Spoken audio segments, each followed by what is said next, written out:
Joined by Education MEC, Mr. Panyaza Lesufi. Dumela Moren. Well, congratulations. Thank you so much. An improvement, so really well done. What do you put this down to? What are some of the lessons that other provinces can learn? It's an investment in township education, to be quite frank. If you see our result, township education used to be something that people were ridiculing us.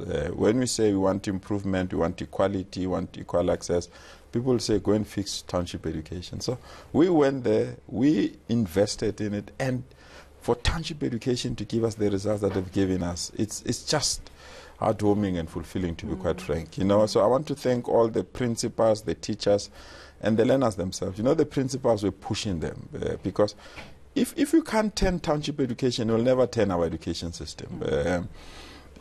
I always argue very strongly that if you can't get education right, you're not going to get the country right, because you need those skills to fuel the economy so that the economy can perform. And I'm thrilled, I'm excited that all our energies in the township education system have yielded the result. There is a school in West End called Raymond Mhlaba.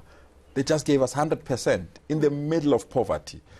Learners in the informal settlement. And it's not performance of so-called 30%.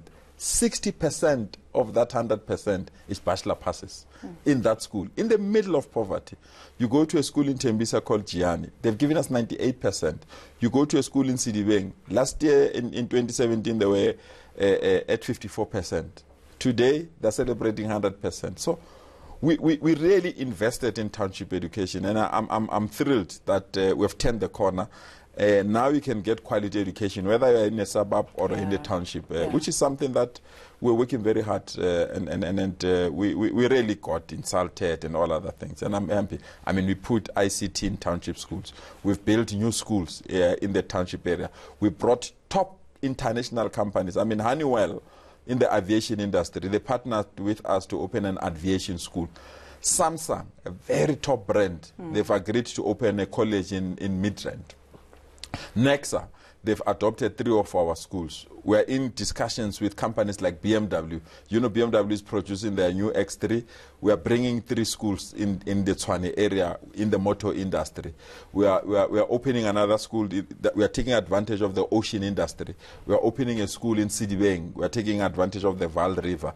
So we've brought companies in the township to say assist us to turn this thing around, and I'm more than thrilled, to be quite true. That's excellent, because it sounds as if you're preparing our children for the next big thing. We are in the 4th industrial revolution, and that is so important that they're also equipped and they're on the same wavelength. When you speak about quality education, you've been a big advocate in one exam, IEB, and the National Senior Certificate. Are you still holding that position? And I'm saying the debate, let's debate it, South Africans. You must not put emotions. And my argument is very clear. All teachers are trained from the same institutions. There is no university in this country that is teaching teachers for IEB, that is teaching teachers for public education. We are writing the same curriculum. IEB is following the same curriculum that we are following. In this country, there's no curriculum for IEB, there's no curriculum for public education. Umalusi standardized our questions and our examination, which simply means the standard is the same, because it's the same body that say the question paper is right and the question paper is not right. Besides, all learners, when they pass, where do they go? They go to the same universities. All learners, when they go, they seem to go to the same labor market. In the labor market, they don't say, do you come from IEB or do you come... In the university, they don't say you come from IEB or you come. So, and IEB is having 11,000. We're having almost in Gauteng 84,000 learners. So we can put this system together, because if you speak about standards, if IEB is the highest standard, why can't we push everyone to the highest standard or beyond? Why should we be happy that other people are on the lower standards and other people on the higher standards, and we want to fold our arms and say, it's fine, leave it. Until you fix toilets, you can't have quality education. Who said we can't fix toilets when we have quality? Who said we can't have good teachers when we have quality? Who said we can't merge these two systems so that one country can have one examination and we can have one standard? This thing of saving various education standards for the rich and the poor, it does not make sense in a country that needs to move, in a country that needs to develop. So I'm a proponent of one country, one standard and one examination, so that our children can be assessed equally without being disadvantaged purely because they wrote a different examination.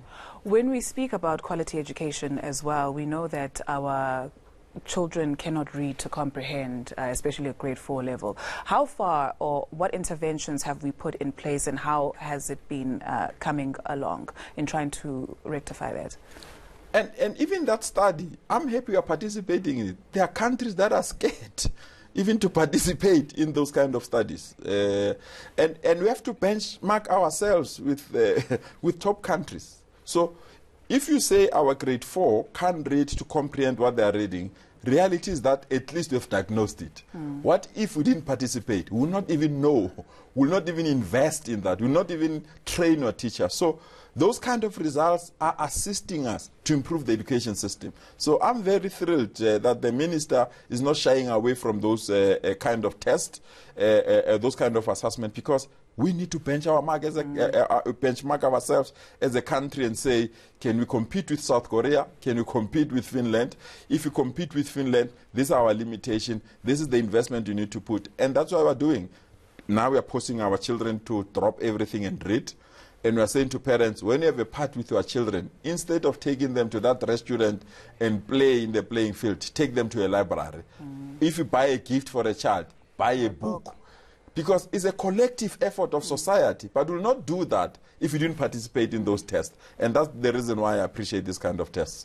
You've dealt with a lot in trying to turn around certain policies and certain things in the education system in this country. So much resistance also that you have met. If you could perhaps just chart through the year that was, some of the challenges that you faced, and some of the proud moments that you've had. To be quite frank, the big challenge, and I think all of us know, is when we lost the Constitutional Court, when we wanted one of our schools in the Val, Hoërskool, to open for everyone.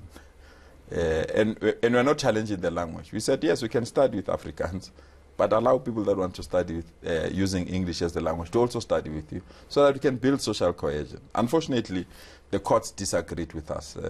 It remains a sore point, to be quite frank. But I'm happy with the introduction of a feeder zone system where our children can be allowed to learn wherever that they want to learn. We must know one thing, that inequality was man-made. We can't be happy in 2019 that white teachers predominantly teach white learners. Black teachers predominantly teach black learners. And we claim to be a non-racial country. It's not true. All children must be taught by all our teachers. Reality is all our teachers are trained from the same pot. We need to build non-racialism. And we must not be proud of non-racialism if you are watching rugby, cricket, and soccer together. Where it matters is in the classroom. 100%. That's where we need to build non-racialism. And some of us are not going to get tired. We are not going to get tired. We must open all our schools for all our children. Our children must sing, dance, and learn together. We must not only be happy when our children are at a popular restaurant and they are playing together there and we say this is non-racialism. It can't be. And those that came before us, like Madiba, Albertina Sisulu, Helen Joseph, Bea Snoddy, we need to make them proud. And the only way to make them proud is to turn the system to accommodate all the children, and for our children to play together, and for our children to make this country to be a proud country. Lesufi, we are very proud of you. Thank you so much. And you make us proud all the time. Thank you for the tireless work that you so put much into your portfolio. Thank you very much. Truly appreciate it. Panyaza Lesufi chatting to us about education in the country.